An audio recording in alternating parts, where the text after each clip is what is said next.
Dear students, hydrogen bonding chapter में हम hydrogen bond के जो टाइप्स हैं उनके बारे में हम इससे पिछले वाले वीडियो में डिस्कस किया था कि जो इंटरमॉलिक्यूलर हाइड्रोजन बॉन्डिंग है उसमें मॉलिक्यूल्स का एसोसिएशन होता है और जो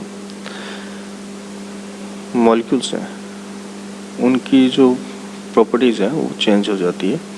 तो हम कुछ जो प्रॉपर्टीज़ हैं कुछ कंपाउंड्स की वो हम यहाँ आज डिस्कस करने वाले हैं और एग्जामिनेशन की दृष्टि से भी ये काफ़ी इम्पोर्टेंट है।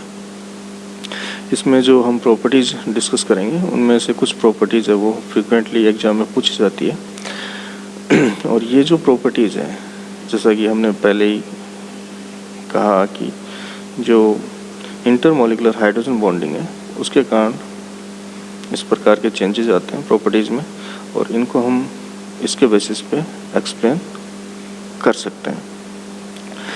तो सबसे पहले हम बात करेंगे कि जो फिजिकल स्टेट है H2O और H2S की, उनको जब हम कंपेयर करते हैं तो हम देखते हैं कि जो H2O है उसकी फिजिकल स्टेट लिक्विड है जबकि H2S की गैसेस पाई जाती है। तो इसके पीछे का रीजन क्या है? तो इनमें हम बात करें कि जो H2O का जो ऑक्सीजन एटम है वो मोर इलेक्ट्रोनेगेटिव है कंपेयर टू सल्फर और इसके कारण जो हाइड्रोजन बॉन्ड फॉर्मेशन की जो टेंडेंसी है या जो प्रोबेबिलिटी है वो H2O में काफ़ी ज़्यादा होगी और इसके कारण जो H2O मॉलिक्यूल्स हैं वो एसोसिएट हो जाते हैं एक क्लस्टर की फॉर्म में और इनकी जो फिजिकल स्टेट है वो लिक्विड पाई जाती है, लिक्विड की फॉर्म में ये एग्जिस्ट करता है।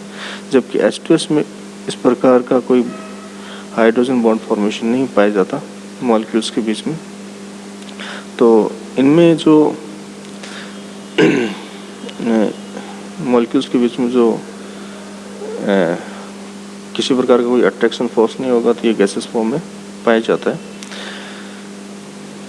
अब हम बात करते हैं नेक्स्ट पॉइंट की जो कि है the density of ice is lesser than water, means बर्फ़ का घनत्व है वो पानी से कम होता है।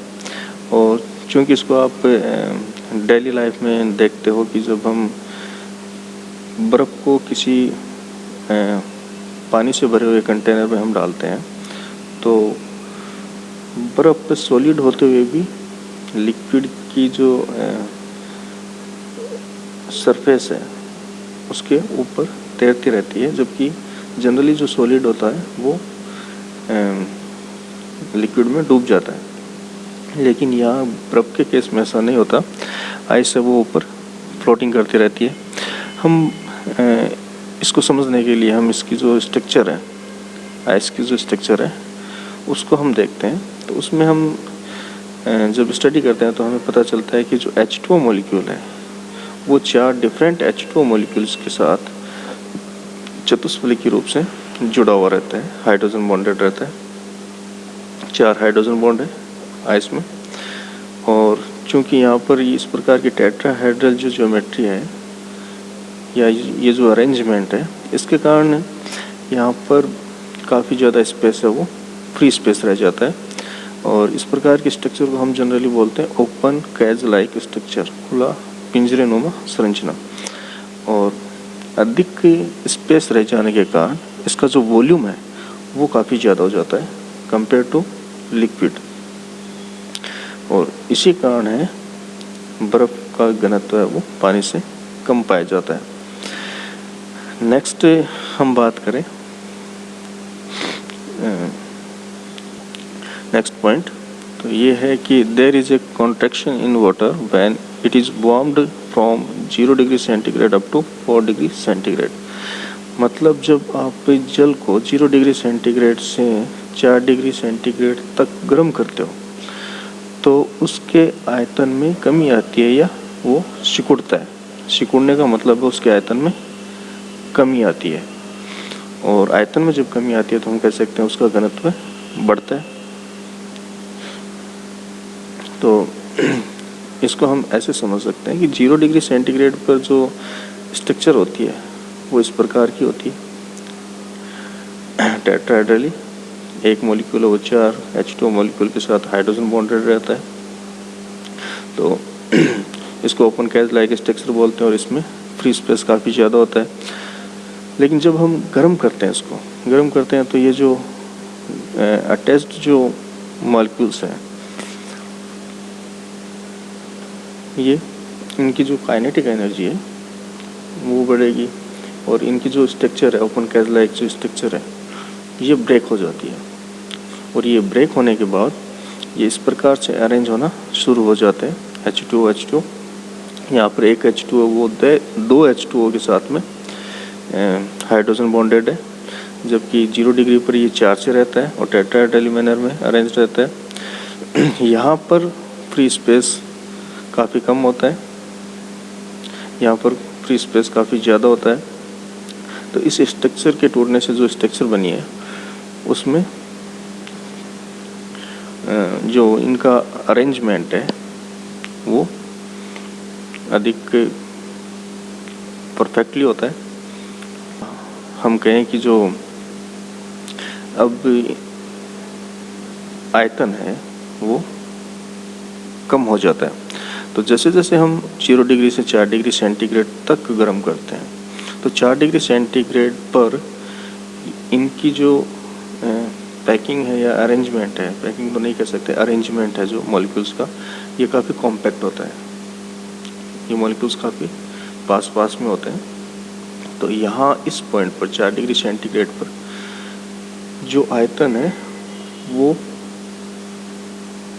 मिनिमम होता है, न्यूनतम होता है, और जो डेंसिटी है, घनत्व है, वो मैक्सिमम होता है। अब हम बात करें कि हम 4 डिग्री सेंटीग्रेड से यदि ऊपर टेम्परेचर बढ़ाएं तो जो हीट एनर्जी यहाँ वाटर मॉलिक्यूल्स गेन कर रहे हैं, इनके द्वारा अधिक हीट एनर्जी गेन करने के बाद में इनकी काइनेटिक एनर्जी है वो बढ़ जाती है और ये एक दूसरे से मूव करने लग जाते हैं, दूर मूव करने लग जाते हैं। तो जो जो ये एक दूसरे से हटते चले जाते हैं, वैसे वैसे आयतन है वो बढ़ता चला जाएगा और जो घनत्व है वो धीरे धीरे कम होता चला जाता है। नेक्स्ट हम बात करेंगे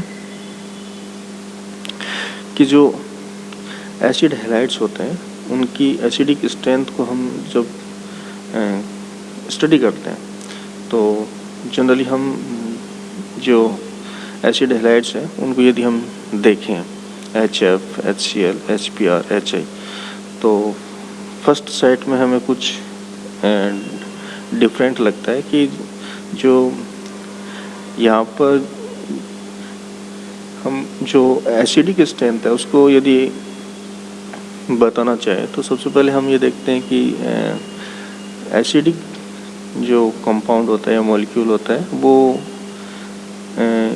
इसलिए उसको हम एसिडिक कहते हैं ज़्यादा या कम, कि वो अपना हाइड्रोजन प्रोटॉन के फॉर्म में इजीली रिलीज करता है या हार्डली रिलीज करता है। तो जो हाइड्रोजन कंटेनिंग जो एसिड्स होते हैं उनको हम इसी बेसिस पे उनकी एसिडिटी को हम कंपेयर करते हैं जनरली। तो यहाँ पर हम एक चीज़ और देखते हैं कि जब पोलैरिटी बहुत ज़्यादा होती है किसी मॉलिक्यूल में, तो वहाँ पर उस मॉलिक्यूल के द्वारा हाइड्रोजन को प्रोटॉन के फॉर्म में रिलीज करने का एक काफ़ी फिजिबल प्रोसेस होता है, काफ़ी इजीली वो इसको रिलीज कर देता है, मुक्त कर देता है। तो हम कह सकते हैं कि जो ज़्यादा पोलर होगा वो अधिक एसिडिक होगा, लेकिन एक्चुअल में ऐसा यहाँ नहीं है। यहाँ जब आप इन मॉलिक्यूल्स को देखोगे तो ये जो HF है, इसमें जो हाइड्रोजन है वो हाइड्रोजन बॉन्डेड है, हाइड्रोजन बॉन्डिंग में यूटिलाइज हो चुका है, और ये हाइड्रोजन है ये 2 फ्लोरीन एटम्स के बीच में है। हम ये जानते हैं कि जो जितना ज़्यादा इलेक्ट्रोनेगेटिव एलिमेंट होगा, एटम होगा, उसके द्वारा हाइड्रोजन बॉन्ड फॉर्मेशन या जो बॉन्ड है वो उतना ही ज़्यादा स्ट्रॉन्ग होता है। तो स्ट्रॉन्ग बॉन्ड से हाइड्रोजन एटम प्रोटॉन की फॉर्म में निकलना काफ़ी मुश्किल होगा, जबकि जो कम इलेक्ट्रोनेगेटिव है उनसे काफ़ी आसानी से निकलता है, और सबसे कम जो इलेक्ट्रोनेगेटिव है वो इजीली अपना हाइड्रोजन है वो प्रोटॉन की फॉर्म में रिलीज कर देगा। तो यहाँ पर इनका जो ऑर्डर होगा वो इंटरमोलिकुलर हाइड्रोजन बॉन्ड के बेसिस पे तय होगा कि कौन सा जो एसिड हैलाइड है वो ज़्यादा एसिडिक होगा। ये डिपेंड करेगा इनकी बॉन्ड हाइड्रोजन बॉन्ड स्ट्रेंथ पर, और हाइड्रोजन बॉन्ड स्ट्रेंथ डिपेंड करेगी इलेक्ट्रोनेगेटिव वैल्यू पर। तो एसिड हैलाइड्स का ऑर्डर ये होता है, सबसे ज़्यादा एसिडिक HI, उसके बाद में HBr, उसके बाद में HCl, उसके बाद में HF। Thank you students.